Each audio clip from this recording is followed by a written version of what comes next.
जेव्हा एखादा स्टार्टअप सुरू होतो तेव्हा सगळ्यात मोठं चॅलेंज काय असतं माहितीये? एका बाजूला बिझनेस वाढवायचा असतो आणि त्याचवेळी एक मजबूत पायाभूत सिस्टम पण तयार करायची असते. आज आपण याच संतुलनाबद्दल बोलणार आहोत. चला, एका प्रश्नावर विचार करूया. स्टार्टअप्सकडून होणारी सगळ्यात धोकादायक चूक कोणती असू शकते बरं? गंमत म्हणजे ती अनेकदा अगदी डोळ्यासमोरच असते पण त्याकडे आपलं लक्षच जात नाही.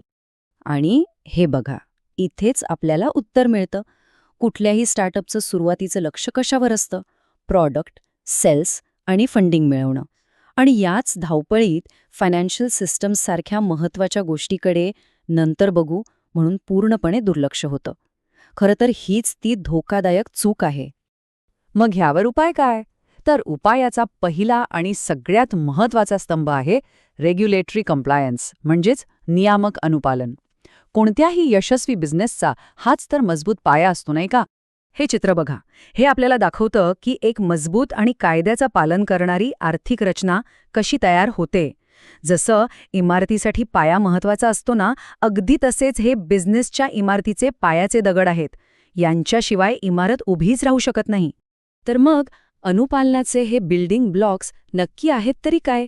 पहिलं म्हणजे भारतीय कायद्यांचं पालन, म्हणजे जीएसटी इनव्हॉइसिंग आणि खर्चाचा हिशोब अगदी पद्धतशीर ठेवणं. दुसरं, ऑडिटसाठी तयार रेकॉर्ड्स, ज्यामुळे धोका कमी होतो. आणि तिसरं, स्वयंचलित शिस्त. म्हणजे काय? तर मॅन्युअल काम करण्याऐवजी थेट बँकेशी जोडलेली सिस्टीम वापरणं. सोप्या भाषेत सांगायचं झालं तर कंप्लायन्स म्हणजे भारतीय कायद्यांनुसार एक अशी सिस्टम बनवणं जी आपला सगळा आर्थिक डेटा अचूक, व्यवस्थित आणि सरकारी गरजांसाठी तयार ठेवते. याचा थेट फायदा म्हणजे दंड आणि फायलिंगच्या वेळी होणारी धांदल पूर्णपणे टाळता येते. बरं, आता कायद्याचं पालन तर झालं, पण फक्त एवढं करून चालणार नाही. आता आपण दुसऱ्या आणि तितक्याच महत्त्वाच्या स्तंभाकडे वळूया, आणि तो म्हणजे फायनान्शियल क्लॅरिटी, अर्थात आर्थिक स्पष्टता. ही इमेज पहा. ही आपल्याला दाखवते की स्पष्टता मिळणं म्हणजे यशाच्या पुढच्या पायरीवर जाणं. हा डेटाच्या आधारावर बिझनेस वाढवण्याचा मार्ग आहे, जो केवळ नियमांचं पालन करण्याच्या खूप पुढे घेऊन जातो. आणि ह्या स्पष्टतेमुळे नेमकं काय मिळतं? एक, बिझनेसची नाडी आपल्या हातात येते. कॅश फ्लो, नफा आणि बर्न रेट यांसारख्या महत्त्वाच्या गोष्टी डॅशबोर्डवर रिअल टाईममध्ये दिसतात.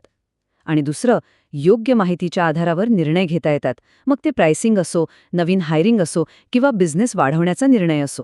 म्हणजेच क्लॅरिटी म्हणजे फाउंडर्सच्या हातात स्वच्छ डेटा आणि ऑटोमेटेड रिपोर्ट्सच्या माध्यमातून अशी शक्ती देणं की ते बिझनेसच्या कामगिरीबद्दल रिअल टाईम माहिती घेऊ शकतील. आणि यामुळेच ते अधिक स्मार्ट आणि जलद निर्णय घेऊ शकतात. हे फक्त कायद्याचं पालन करण्यापेक्षा खूप पुढची गोष्ट आहे, नाही का? तर मग विचार करा, या दोन्ही स्तंभांना म्हणजे कंप्लायन्स आणि क्लॅरिटीला एकत्र आणल्यावर काय होतं? तेव्हा होतं खरं ट्रान्सफॉर्मेशन. अकाउंटिंग हे फक्त एक ओझं न राहता एक प्रचंड मोठा फायदा बनतं. आणि ही सिस्टम तयार करण्याचा मार्ग खरं तर खूप सोपा आहे. सुरुवात करायची एका मजबूत चार्ट ऑफ अकाउंट्स डिझाईन करण्यापासून. त्यानंतर जीएसटी आणि ऑटोमेशन सेट करायचं, बँकेला सिस्टमशी जोडायचं आणि शेवटी अर्थपूर्ण फायनान्शियल रिपोर्ट्स तयार करायचे. आणि या सगळ्याचा परिणाम काय? तर या एका वाक्यात अगदी अचूकपणे सांगितलं आहे. ही सेवा अकाउंटिंगला केवळ अनुपालनाचं ओझं न ठेवता एका धोरणात्मक फायद्यामध्ये बदलते. आणि हेच या संपूर्ण प्रक्रियेचं सार आहे. आता हे संपूर्ण इन्फोग्राफिक बघा.